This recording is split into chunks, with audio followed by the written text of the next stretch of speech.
오늘 은혜 받으실 말씀은 신약성경 마태복음 2장 1절과 2절의 말씀입니다. 신약성경 마태복음 2장 1절과 2절의 말씀을 다 같이 합독하겠습니다. 헤롯 왕 때에 예수께서 유대 베들레헴에서 나심에 동방으로부터 박사들이 예루살렘에 이르러 말하되 유대인의 왕으로 나신 이가 어디 계시냐? 우리가 동방에서 그의 별을 보고 그에게 경배하러 왔노라 하니.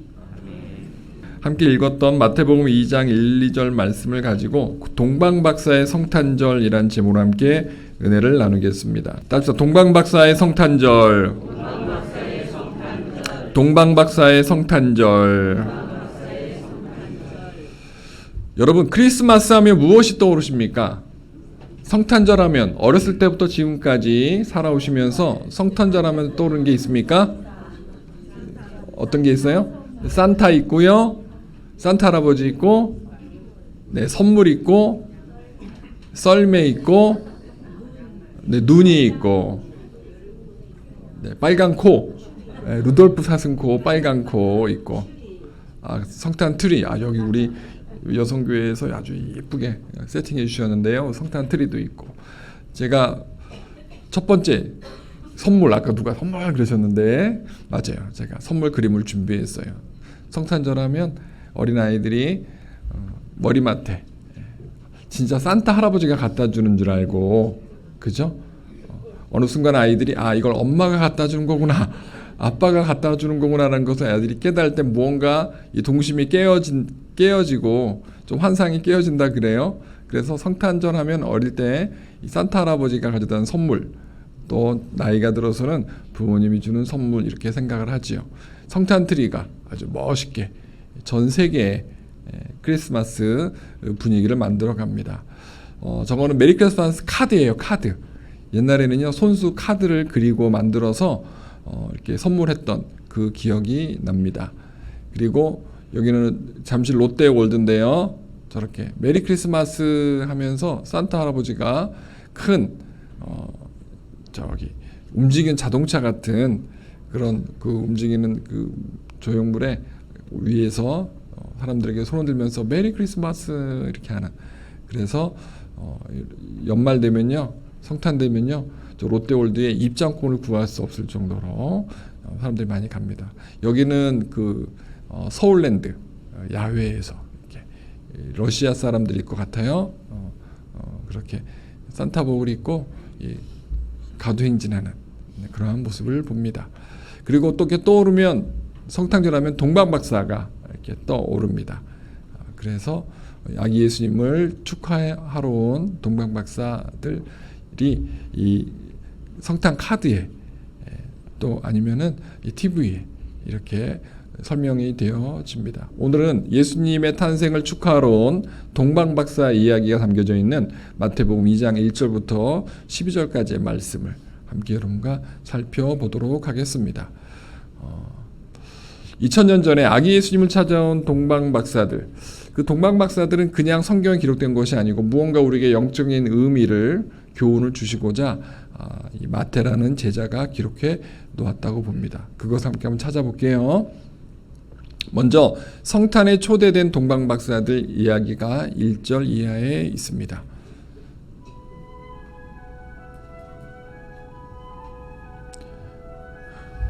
우리 나사렛 동네에 사시던 예수님, 그 고향이죠. 나 살던 그 요셉과 마리아가 이제 호적하러, 요즘은 주민등록등본 신고하는 것 같은 거예요.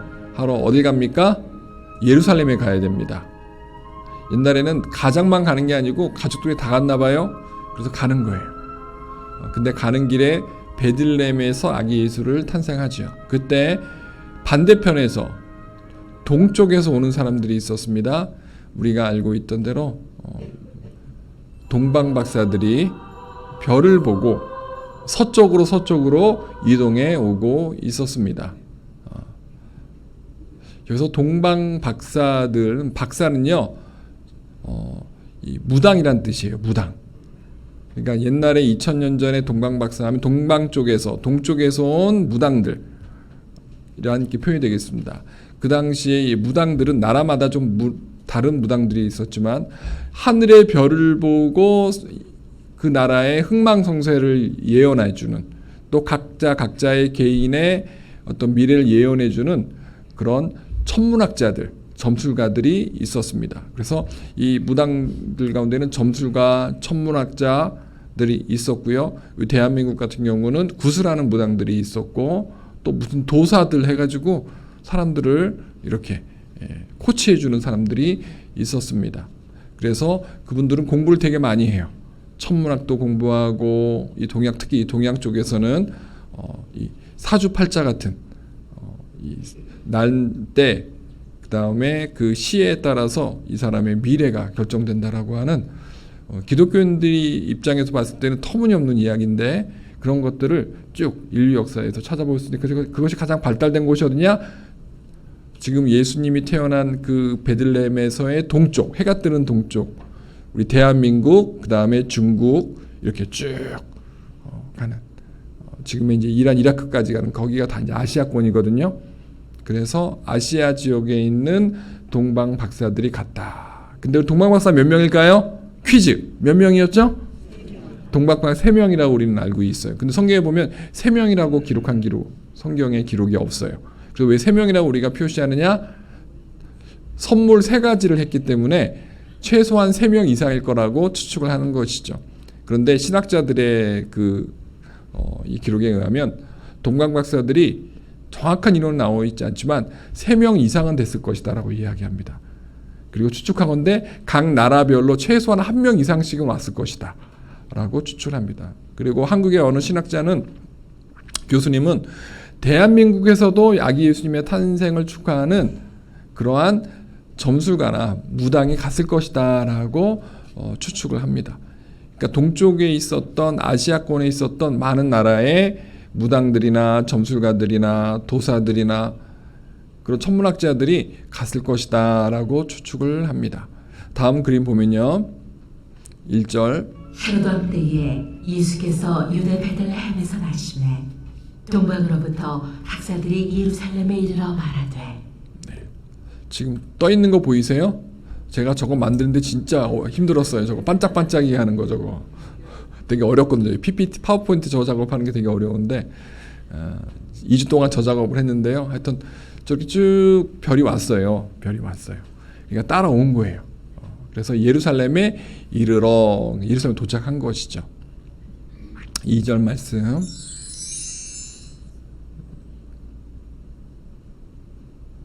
유대인의 왕으로 나신 이가 어디 계시냐? 우리가 동방에서 그의 별을 보고 그에게 경배하러 왔노라. 이 그림 계속 멈춰주시고요. 이 그림 보세요. 제가 사람들을 좀 이렇게 세팅해놨는데 더 많았을 거예요. 더 많았을 거고, 화면이 작으니까 제가 더 많이 넣지 못했는데, 또 동방 박사들이 갈 때 동방 박사들만 갔을까요? 동방 박사를 옆에서 수행한 사람도 갔을 거예요. 그 나라에서 각 나라별로 한 명만 온 게 아니죠. 보좌하는 사람, 중간중간 음식 만들어주는 하인도 왔을 것이고요. 엄청 많은 사람들이 왔을 거예요. 이때 예루살렘에서는요, 이스라엘 땅에서는 깜짝 놀란 거예요. 처음 보는 사람들이, 아시아에 있는 사람들이 우르르 온 거예요. 이게 뭔 일이야 이게 도대체. 되게 사신들이 오면 한 나라에서 오는데, 이거는 뭐 여러 나라에서 동시에 사신들이 오니 깜짝 놀랐던 것이죠. 근데 그 사신들이 오면서 중간중간 같이 만난 거예요. 한 나라에서 온 게 아니라 여러 나라에서 왔기 때문에 오다가 만났어요. 어디쯤에서 만났을까요? 이스라엘 땅 국경쯤에서 만났을 거예요. 서로 만났겠죠? 무슨 얘기를 했겠습니까? 당신 여기 왜 왔냐고 이야기했을 거 아니에요. 분명히 언어는 통하지 않았을 거예요. 말이 달랐으니까. 그랬더니 정말 뭐랍니까? 저 별 보고 왔다고.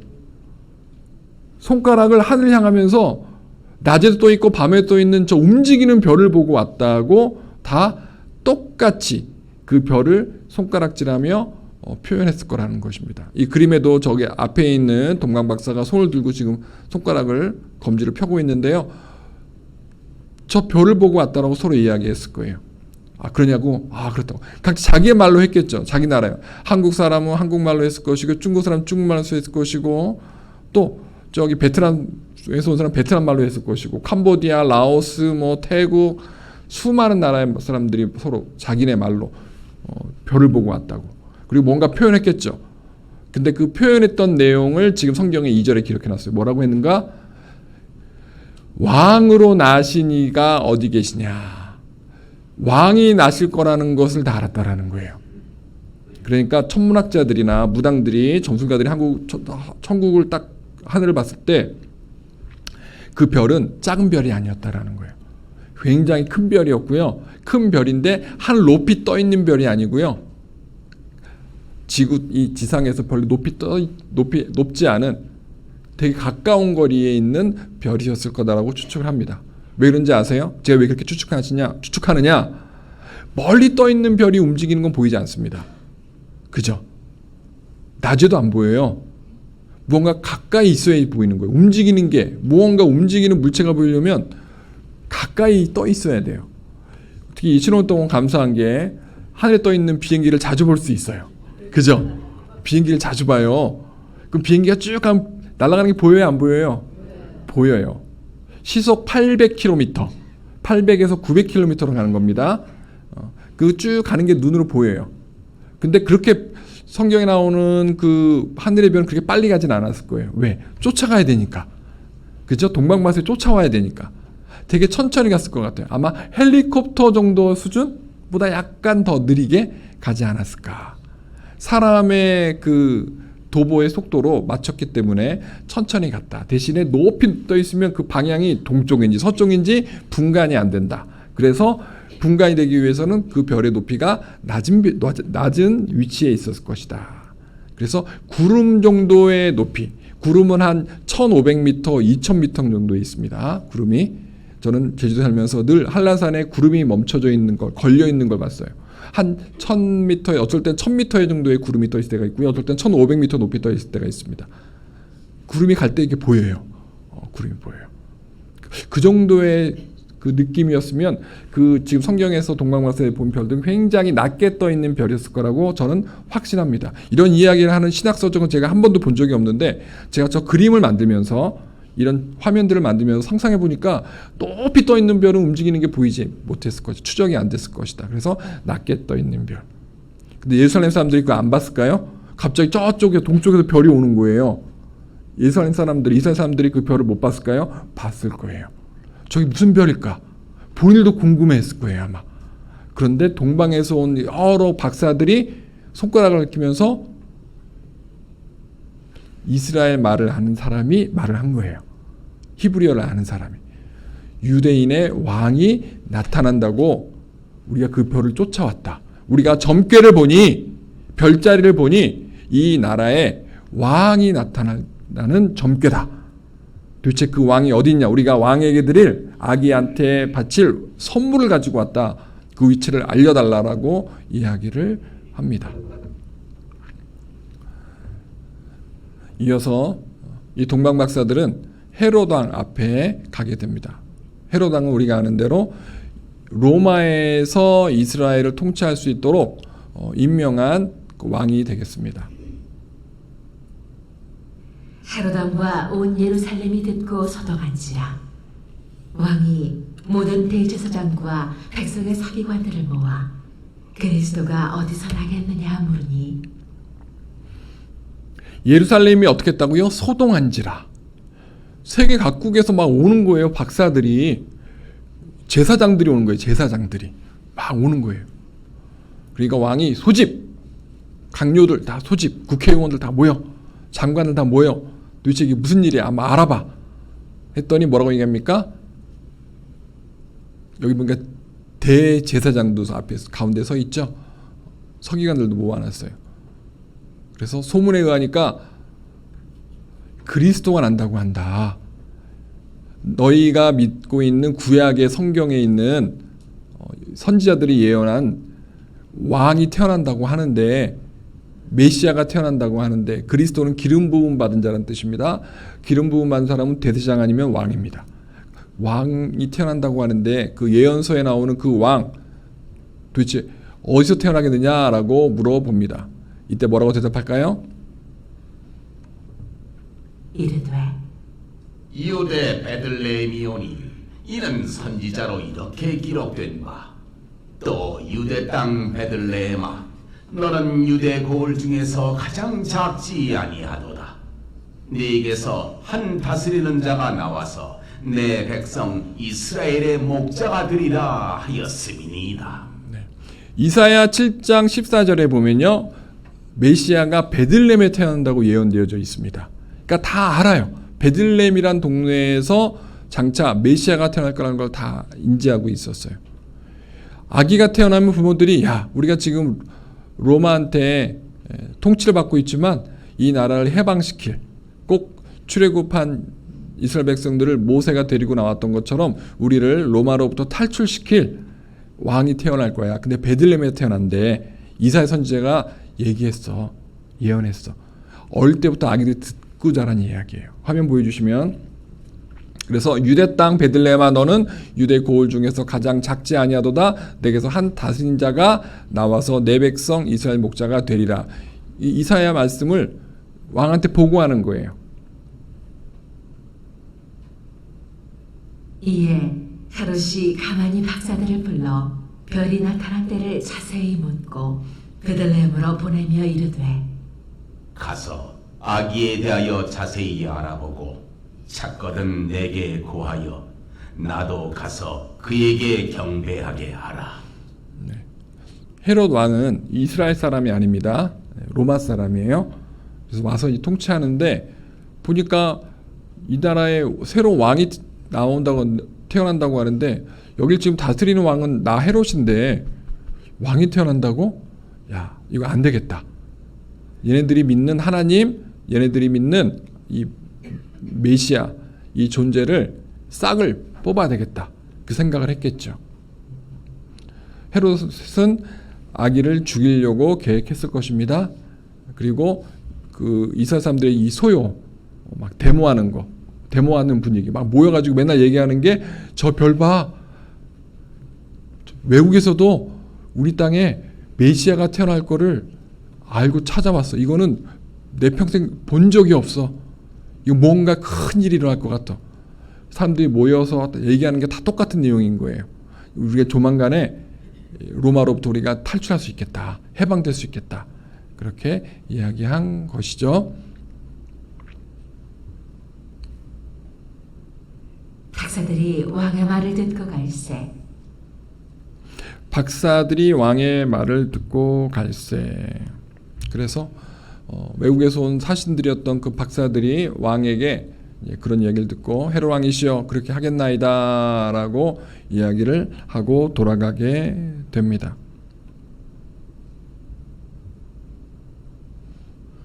그 동방 박사들은 아기 예수님을 만나게 되고요, 경배하게 됩니다. 9절에 보면요, 박사들이 왕의 말을 듣고 갈새. 동방에서 보던 그 별이 문득 앞서 인도하여 가다가 아기 있는 곳 위에 머물러 서 있는지라. 보셔요. 움직이죠. 껌껌해져요. 네. 껌껌해져요. 네. 그런데 갑자기 멈췄어요.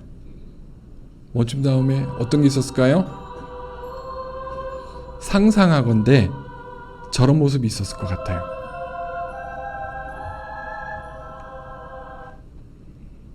지금 저 별이 높게 떴어요? 낮게 떴어요? 어떻게 알 수 있어요? 뒤에 있는 별들이 있죠? 8개의 별을 제가 거기다가 심어놨는데, 멀리 있는 별은 작지만 지금 제가 그려놓은 그 별은 커요. 그죠? 왜? 멈췄다는 걸 알 정도로 가까이 떠 있었다라는 거예요. 그런데 그들이 마리아와 요셉이 있는 그 마옥간을 어떻게 찾아 들어갔을까요? 전 그 질문을 신학생 때부터 던졌어요. 어떻게 그 마옥간까지 찾아갈 수 있었을까? 짐승이 우리까지 찾아갈 수 있을까? 거기에는 지금 수많은 사람들이 예루살렘에서 호적 등록하려고 모여있기 때문에 집 안에 길거리 사람들이 엄청 많았거든요. 그냥 여관 같은 게 없는 그런 문화였었어요. 나그네들이 머물 수 있는 그런 집들이 이렇게 호텔 같은 게 많지 않았어요. 그러니까 처음 가는 집에 문 두드리고 제가 나그네인데 하룻밤 좀 자게 해달라고 해서 그 집에 들어가서 유숙하는 거예요. 근데 이미 집집마다 꽉 찼어요. 어떻게 해야 됐겠습니까? 길거리 사람들이 있었겠죠. 모닥불 펴놓고 사람들이 밤새도록 추우니까 모닥불 옆에서 밤을 지냈을 거예요. 그 많은 사람들, 수백 명, 수천 명, 수만 명이 될 수도 있어요. 그 가운데 어떻게 아기 예수님을 찾았을까요? 저는 상상의 나래를 폈습니다. 아, 무언가 별에서 사인을 주었겠구나. 그래서 아까 제가 그림 표현한 대로 그림 보여주실래요? 위에서부터 쫙 뭔가 내려오는 거예요. 저렇게 표현이 안 됐으면 동방 박사들이 못 찾았을 거라고 저는 확신합니다. 분명히 뭔가 사인이 있었어요. 저는 저걸 빛으로 저는 풀이할 수 있을 것 같아요. 무언가 위에서 레이저 같은 빛이 쭉 어느 집을 가리키는 거죠.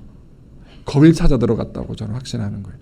별이 멈췄다고? 그럼 두 가지 또 가정이 있습니다. 별이 점점 내려오는 거예요. 내려와가지고 마법관 위에 떠 있는 거죠. 근데 그렇게까지는 아니었을 것 같아요. 그래서 뭔가 사인이 있어. 별이 워낙 크니까. 그러니까 쭉 빛을 비추지 않았을까. 저 혼자 결론을 내렸습니다. 그래서 제가 그렇게 저렇게 별과 레이저 빛을 제가 이렇게 표현했습니다. 그래서 비쳤을 때 어떻게 했습니까? 야, 저기다. 저기. 별이 멈췄고 그 별에서 무언가 사인을 주네. 저기로 가자 하고 그 수많은 수십 명, 수백 명이 우르르르 베들레헴 그 집으로 갔겠죠. 내려갔겠죠. 그 다음 볼까요? 10절에 보면 그들이 별을 보고 매우 크게 기뻐하고 기뻐하더라. 그 당시의 상황을 성경은 정확히 표현하고 있습니다. 따라합시다. 매우 크게 기뻐하고 기뻐하더라. 마태복음 2장 10절은요 정확하게 그 당시의 상황을 기록해 놓았습니다. 기뻐했는지 어떻게 알았을까요? 마태가 기록할 때 저걸 어떻게 알았을까요? 기뻐하는 소리가 다 들렸던 거예요. 동방에서 온 그 나그네들이 박사들과 그 수행원들이 환호를 질렀던 거예요. 드디어 멈췄다. 왜 멈췄다고 좋아했을까요? 네? 제 해석이 맞을 것 같은데 잘 들어보세요. 맞는지 틀린지. 여러분, 우리 대한민국에서 출발했어요. 저기까지. 며칠 걸렸을까요? 네? 네, 며칠 걸렸을 것 같아요. 몇 개월 걸리는 거예요. 몇 개월. 가는 동안 점점 더워지는 거예요. 그죠? 이란, 이라크를 다 지나가야 돼요. 사우디 위쪽을 다 지나가야 돼요. 얼마나 더웠겠냐고요.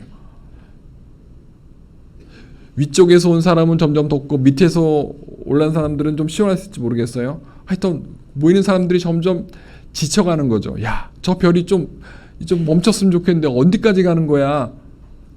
이제 식량도 다 떨어져 가고 예를 들면 몸도 다 지쳐서 아픈 사람들이 있었을 거예요. 근데 저 별이 멈춰야 준비해 놓은 그 선물을 주고 갈 텐데 우리가 그 사명 받고 왔는데 각자 자기의 나라 왕한테 허락받고 왔는데 왕이 준 선물 가지고 왔는데 분명히 저 별이 멈추는 곳은 큰 강대국일 거고 큰 나라일 거고 그 나라한테 쉽게 말하면 조공 같은 선물을 바치지 않으면 훗날 우리한테 후환이 있을 것이다. 그러니까 왕한테 그렇게 보고했을 거예요. 그래서 왕한테 선물을 잔뜩 받아가지고 식량을 받아가지고 낙타 같은 말 같은 걸 받아가지고 그 다음에 왕이 붙여주는 여러 뭐 군인들이나 예를 같으면 가다가 도둑을 만날 수 있으니까 칼을 잘 쓰는 사람들을 호위무사들을 붙여가지고 동방박사를 보냈을 것입니다. 당연히 그랬을 거예요. 먼 길을 가니 황금과 모략과 유황 그 당시 가장 비싼 걸 가지고 가니 도둑들이 분명히 훔치려고 할 것이다. 그러니까 자객들을 붙여주마. 자객들 같은 아주 그냥 호위무사를 붙여주마. 검수를 잘 다루는. 그랬을 것 같아요? 안 그랬을 것 같아요? 그랬을 거예요. 동방박사 혼자 가지는 않았을 거라는 거예요. 근데 그 사람 전부 다 별이 멈췄어. 환호를 지르는 거예요. 드디어 멈췄다. 별이 멈췄다. 하고 전부 다 환호했던 거예요. 그 소리가 베들레헴 동네 안에 그냥 왁작지껄 했다라는 거예요. 제가 베들레헴에 2번 갔다 왔거든요. 예루살렘은 총 3번 갔다 왔는데 이스라엘은 2번 베들레헴에 갔어요. 성지순례차. 베들레헴은요 어떤 동네냐? 약간 언덕이에요. 그리고 사방이 다 산으로 둘러져 있어요. 그리고 밑에 골짜기에서 쭉 올라가요. 올라가다 보면 한 마을이 있어요.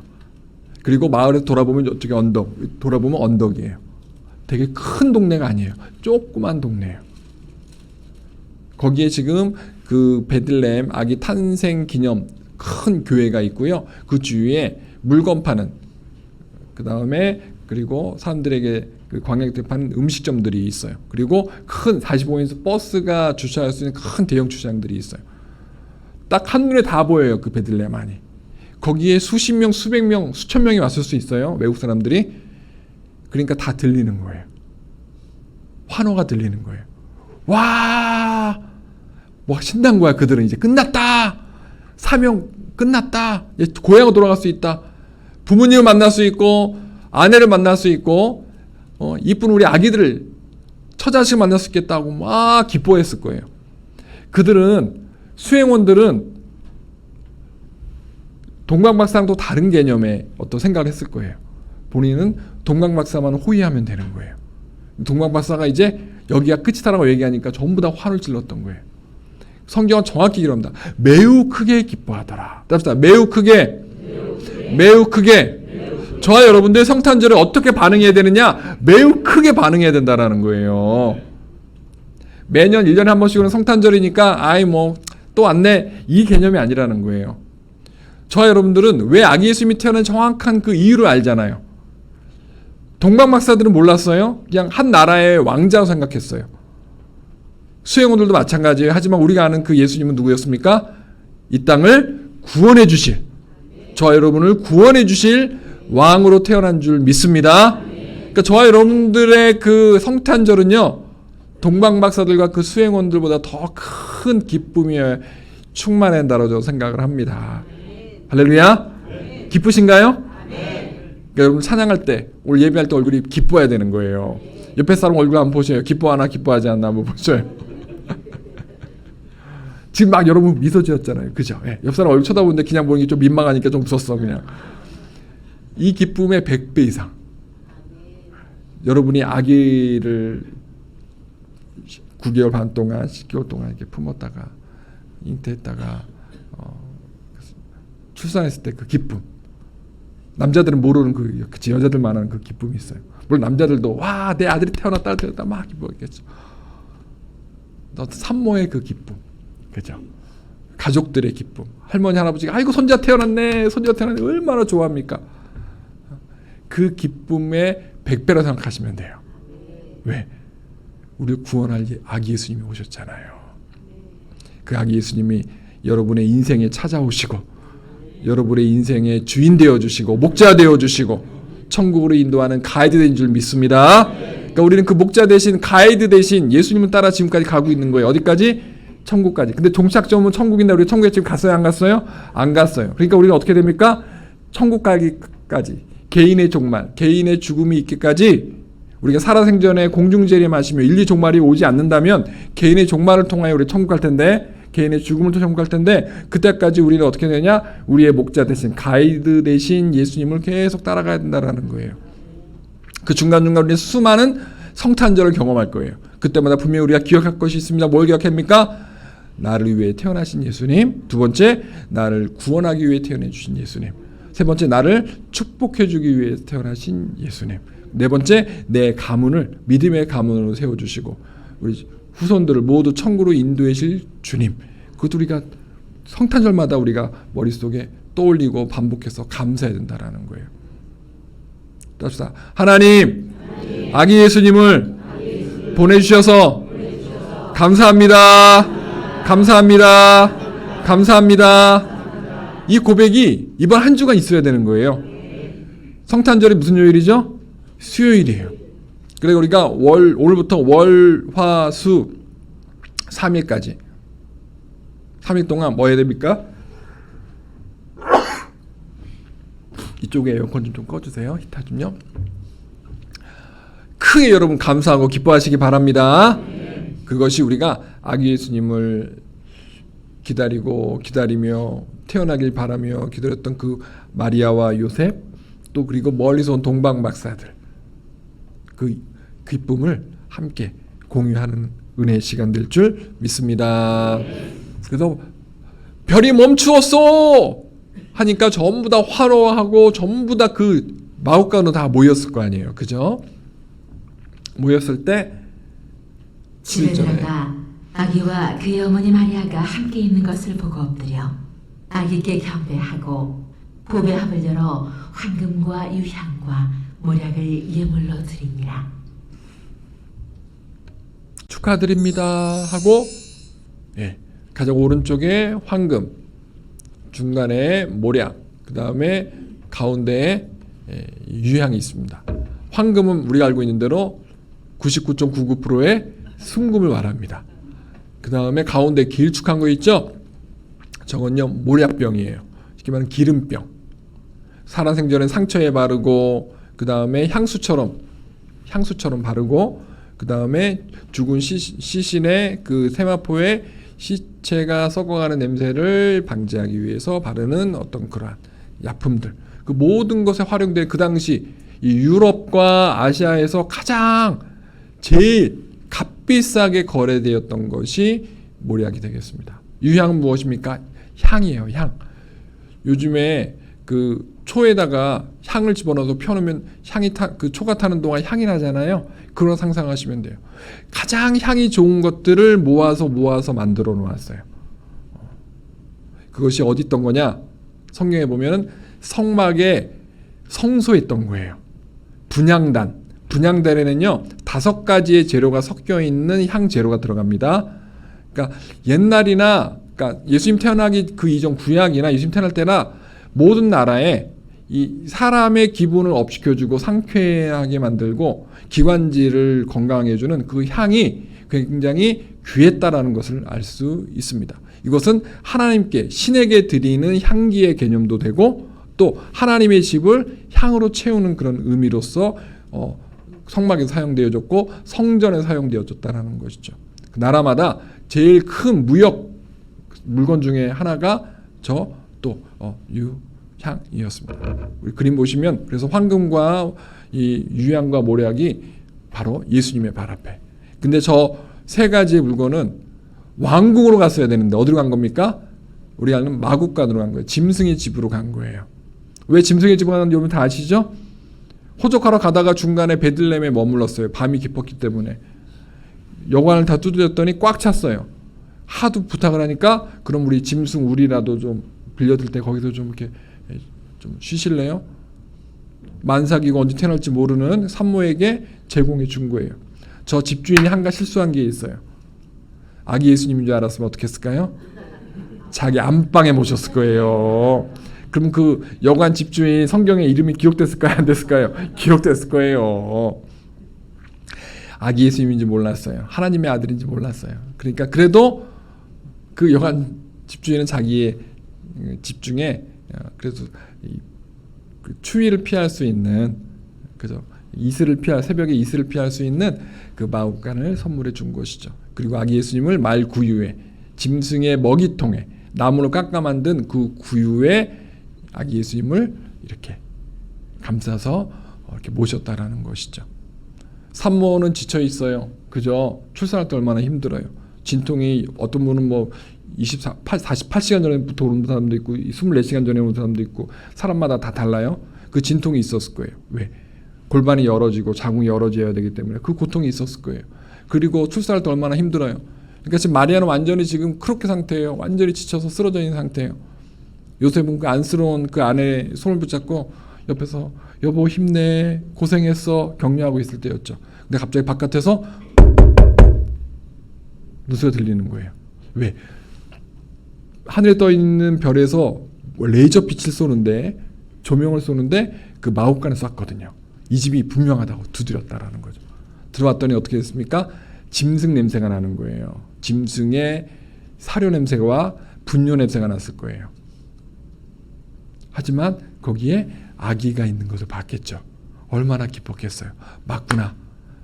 우리가 평생도록 이 천문학 공부하고 점성학을 공부하고 수많은 점괘를 공부해서 내린 결론이 저 별은 어느 한 나라의 왕이 태어나는 그러한 별자리인데 별인데 아기가 탄생하는 건데 맞구나 애기구나 하고 어떡합니까? 바로 무릎을 꿇었습니다. 그 다음에 보배합을 열어서 그 선물을 준비한 그 상자 뚜껑을 열고 꺼낸 거죠.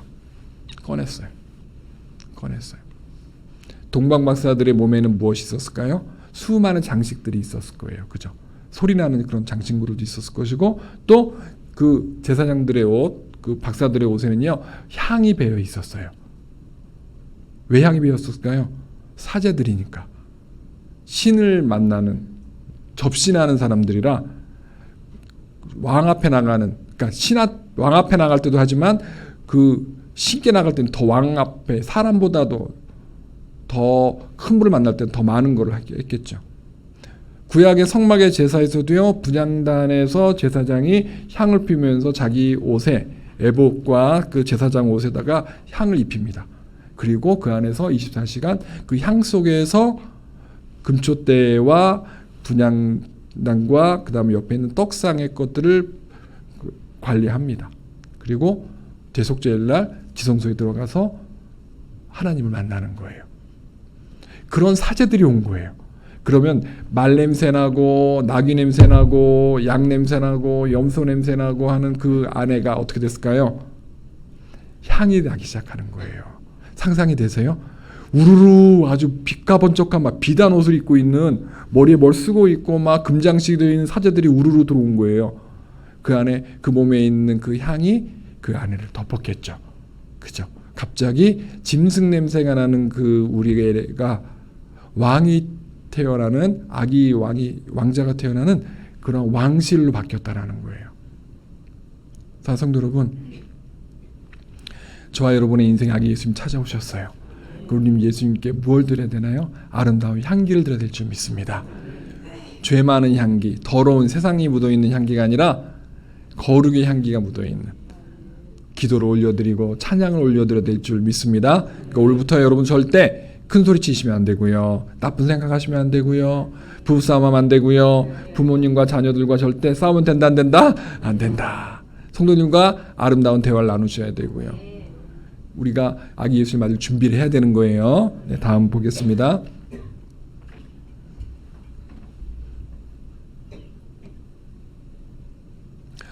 저와 여러분도 동방박사들처럼 가장 귀한 선물 예수님께 드리는 그런 성탄절 되었으면 좋겠습니다.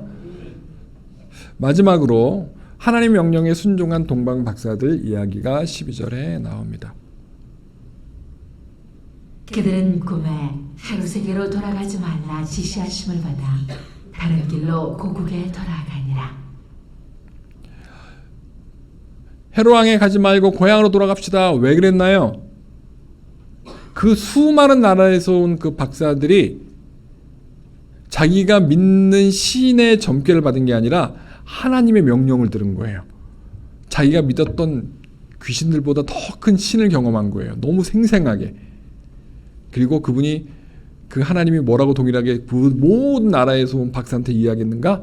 헤로드한테 가지 마. 아기 예수를 죽이려고 할 거야. 가지 마. 절대 가지 마. 이래서 그들은 그 자기들이 믿었던 신보다 더 큰 신을 만나는 걸 경험했어요.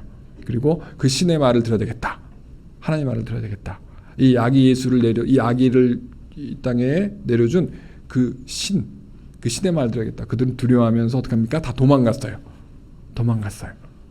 헤롯 왕은 박사들이 알려주면 가서 경배하러 간다고 거짓말했던 그 헤롯 왕은 군사들을 보내가지고, 그죠? 마리아도 죽이고 요셉도 죽이고 아기도 죽이려고 했다라는 거예요. 하나님이 한 수 더 위잖아요. 그죠? 어떻게 합니까? 그래서 박사들아 가지 마라. 누구한테? 헤롯한테 가지 마라 하고, 너희 각자 자기 나라로 돌아. 너희들의 사명은 끝났다. 고맙다. 잘 돌아가라. 가서 예수 믿고 구원받아라. 하지 않았을까 해서 상상해 봅니다. 그래서 그들이 순종하고 돌아갔어요. 동방박사들은요, 자기가 믿었던 신이 아닌 더 큰 신의 말을 듣고 순종했다라는 것을 알 수 있습니다. 저와 여러분들도요, 세상에 수많은 신을 믿다가, 미신을 믿다가 예수님을 믿고 여러분들이 성도된 줄 믿습니다. 그리고 그것이 모태로부터든 어릴 때부터든 청년 때부터든 작년 때부터든 여러분들이 뭐 수년 수십 년 동안 평생토록 오늘 이 성탄절 주일 예배를 드리고 있지 않습니까? 그러게 저와 여러분들이 가장 큰 신인 하나님을 믿게 된 것, 감사하는 성탄절 되었으면 좋겠습니다. 그리고 그것이 영원토록 천국 가기 전까지, 또 천국 간 이후에도 계속 나에게 가장 큰 신은 하나님이십니다. 예수님이십니다. 경배한 여러분 되시길 주님의 이름으로 축복합니다.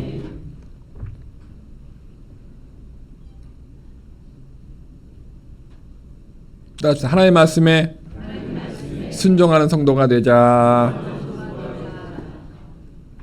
마지막으로 우리가 이 동방박사를 통해서 얻을 수 있는 5가지의 영적 교훈이 있습니다. 따라서 초청받는 인생. 초청받았잖아요. 그죠? 아기 예수님 탄생하는. 여기에 초청받지 않은 사람이 있어요. 누구였습니까? 어용 제사장들. 그 당시에 랍비들 안 왔어요. 주님이 초청하지 않았어요. 하나님을 예배하지 않고 하나님의 성전을 더럽혔던 그 제사장들 함께 부르지 않았다라는 거예요. 근데 오히려 이스라엘 땅 안에 예수님을 경배할 수많은 사람이 있었지만 자격이 없었다라는 거예요. 그래서 외국 사람들을 부른 거예요. 마음 아픈 일이에요. 마음 아픈 일이에요. 하지만 우리 아기 예수님은 이스라엘만의 아기 예수님이 아니라 온 인류의 아기 예수님이라는 것을 우리에게 알려주시고 하는 영적 사인이기도 합니다. 저와 여러분들 주님께 초청받고 하나님의 자녀된 줄 믿습니다. 두 번째, 찾아가는 믿음. 저와 여러분도요, 먼 길이지만 천국 가는 길이 먼 길, 고난의 길입니다. 예수님 믿는 것 때문에 핍박받을 수도 있고 또 여러 가정의 불화도 경험할 수도 있고 내 많은 것들을 함께 드려야 되는 그러한 또 삶의 옥합을 깨트려야 되는 그 상황도 있습니다. 하지만 우리가 그것을 아까워하지 않고 함께 지금 드리고 있지 않습니까? 계속 우리가 하나님 앞에 찾아가고 함께 드리는 인생 살았으면 좋겠습니다. 세 번째, 최고의 꽃을 드리는 경배의 삶을 우리가 배울 수 있을 것 같아요. 이번 성탄절 여러분들이 여러분의 마음과 정성을 최대로 드렸으면 좋겠습니다. 답시다. 말씀에 순종하는 삶. 동방박사들이 자기가 믿었던 신이 아닌 더 크신 하나님의 말씀을 듣고 순종했던 것처럼 저와 여러분들 주님의 말씀에 순종해야 될 줄 믿습니다. 마지막, 주님께 사용되는 여러분의 인생 되시기를 바랍니다. 평신도로서도 살 수 있지만 나중에 집사로, 권사로, 장로로, 안수집사로, 또 성가대로, 또 찬양팀으로, 남녀성교회로, 안수집사회로, 장로회로, 또 교회, 여러 교회학교나 여러 부서에서 여러분들이 하나님을 경배하고 봉사하고 섬겼으면 좋겠습니다. 데이비드 리빙스턴 이야기라고 설교를 마무리하겠습니다. 영국 스코틀랜드 출신의 의사였고요. 젊은 의사였던 리빙스턴은 하나님께 사명받고 동방박사가 예루살렘에 갔던 것처럼 아프리카로 갑니다. 그리고 자기 의술로 그 미개했던 아프리카 사람들, 약 없이 죽고 수술 없이 죽었던 그들을 의료 선교를 통해서 복음화하기 시작합니다. 그 리빙스턴이 뭐라고 이야기했는가 봤더니 이렇게 고백했어요. 내 왕이여, 내 생명이여, 내 전부이신 주 예수여, 내가 이제 나의 온 마음, 온 몸 전체를 주님께 바칩니다. 하고 아프리카로 떠난 거예요. 그리고 저 고백을 늘 했어요. 죽을 때까지 했어요. 고향으로 돌아가고 싶을 때, 몸이 지치고 몸이 병들어서 다시 내가 고향 땅으로 돌아가고 싶을 때 돌아가지 않고 아프리카 땅에 계속 내가 하나님께서 나에게 맡겨준 영혼들을 섬기고 복음 전도할 수 있고 치료할 수 있도록 저에게 믿음 주세요.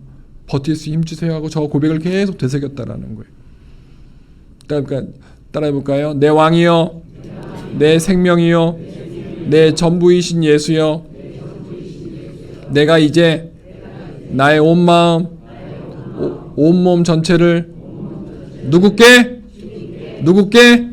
주님께 바칩니다. 답사. 주님께 바칩니다. 우리가 주님께 황과 모략과 유향을 드릴 수 있지만 그보다 더 큰 것, 우리의 인생을 드렸으면 좋겠습니다. 내 시간의 옥합, 내 물질의 옥합, 내 달란트의 옥합, 내 재능의 옥합, 내 정성의 옥합 날마다 주님 앞에 깨트린다면 여러분들의 1년 365일은 매일매일이 성탄절 될 줄 믿습니다. 성탄절에 부어주시는 구원의 축복, 또 하나님의 위로의 축복, 평안의 축복이 여러분 남은 생에 날마다 매일매일 있으시기를 주님의 이름으로 축원을 드립니다.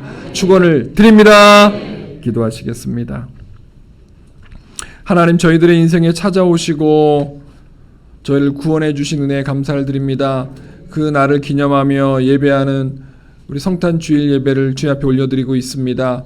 동방박사들을 통하여 인류의 왕이 오신다는 걸 사인해 주신, 보여주신 하나님, 이 시간 이 동방의 한 나라였던 이 대한민국에서 하나님을 예배합니다. 6만여 교회가 동시에 예배를 드리고 있습니다. 하나님, 우리 1000만 명의 이 예배자들의 예배를 받아 주시옵시고, 이 대한민국에 매일매일 아기 예수로 태어나 주옵시고, 이 대한민국을 구원하여 주옵시고, 선한 목자 되어 인도하여 주시옵시고, 우리 성도들 각자 한 명 한 명의 가정과 인생도 인도하시고 보호하여 주시옵소서. 성탄의 주님이 날마다 우리의 인생의 목자 되시고 왕 되심을 찬양하며 감사드리며 예수님의 이름으로 기도드렸습니다.